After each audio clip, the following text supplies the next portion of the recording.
Okay, so I heard some bad things about the Joker, and so I'm not going to go see it. And I think that's what the message ultimately is. When you look at the performance, how they said that the Joker started acting like Foghorn Leghorn, that's how, that's how they started to do this his type of accent he was doing. Well, if you look at the movie Glass Onion on Netflix, they have much more creative power with this with their platform on Netflix to be able to bring things out that you normally wouldn't be able to have. And so this was a wink and nod at the movie uh, Glass Onion, which is really what they thought was a better Joker attempt. But with Joker, they have to pay for the franchise right, so they don't want any any anything out of what they want to associate the Joker with. So ultimately, they intentionally bastardized this as a money grab because they knew the um, the studio wanted to make another one because it was so popular, but they knew that it was going to be bastardized, and so they did a musical, which would be hard to pull off to begin with. And the only true musicals that I've seen that actually work is Rocky Picture Horror Show, and which is all right, but not that great. And then what's the other one? I can't think of it right off the top of my head. Um, it has a fancy name. My One of my exes showed it to me, and it was amazing. It was a great. It was actually about a band. It was actually about um um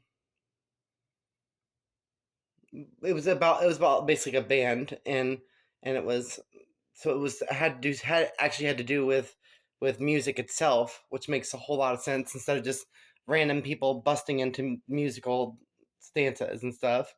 Um, Something the Angry Inch. Fuck, I can't think of it off the top of my head because I'm thinking about it right now. I don't do any video editing. Um, Hedwig, Hedwig. Yes, that's it. Hedwig and the Angry Inch is the band, and it was really good musical.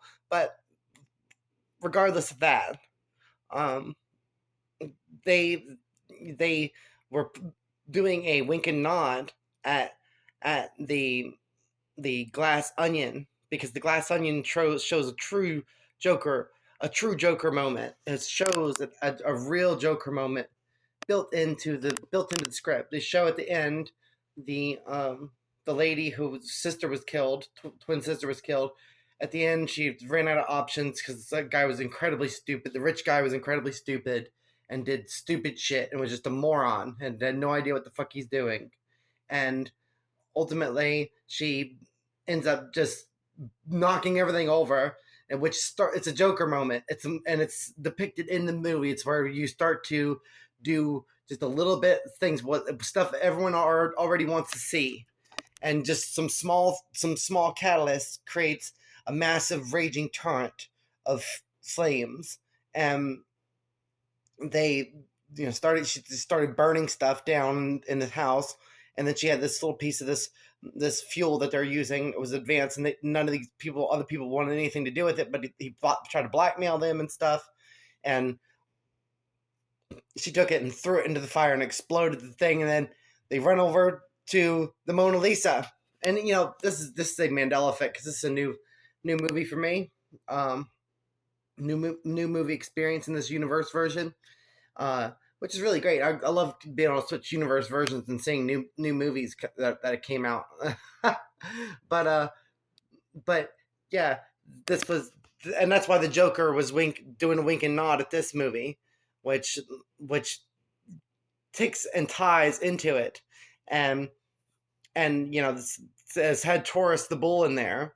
If you look into that, Robert Edward Grant does everything with the Mona Lisa and literally found cryptograms of the Mona Lisa and everything. And the lady goes up there, and the guy has a secret button to open the glass door up so you could see the Mona Lisa, and and and he wasn't supposed to have that there, and and so she goes over there, hits the button to open it up as the whole place is burning down from the fuel she threw into the fire, and it exploded the whole place like the Hindenburg. And and so it was a Joker head that she's basically pushed down, and and the fool, and the whole thing opens up, and then the Mona Lisa burns up. And so maybe the message is we should just do away with the past and leave the past be and look towards the future and get rid of the past. Burn the Mona Lisa. That's the message. Burn the goddamn Mona Lisa. Sorry, Robert Edward Grant. When it needs to go. It's past energy. Need a bull in a china shop. You could see smashing everything in the show. Everything's depicted as what's meant to be. And so, yeah, that's what it seems how that entire thing relates over to it. And the detective in there is the Foghorn Leghorn character that with that type of accent that you know how it goes, and that was a reference over to Glass Onion. So by them doing a Foghorn Leghorn type of voice in there, they're referencing Glass Onion, and this is a Beatles song, and uh, it's as the walrus in there is Paul McCartney, one of the Beatles, and that the story is Paul died in a car accident, and they switched him out with a different lookalike, a body double, and so this has multiple different layers of depth to it, and that's why it's a glass onion, but it's completely clear because they said that the walrus was Paul, the walrus is no more. you know, and so the whole thing is nothing but tons of different levels, all the way up and down. But anyways, I hope y'all enjoyed this video. I wanted to make it because I just saw this new movie on here from 2022, and uh, I wanted to explain the connection between the Joker 2 and the Glass Onion there. And if you want to do some more in-depth digging, there's tons more there to go through, but I was just giving the basic outline here because no one has tied these two together really yet. So anyways, I hope you all enjoyed this. I hope you all have a glorious, magnificent, wonderful, beautiful, awesome, amazing, incredible existence, and I'll see you all around in the next video. Love you all. Bye.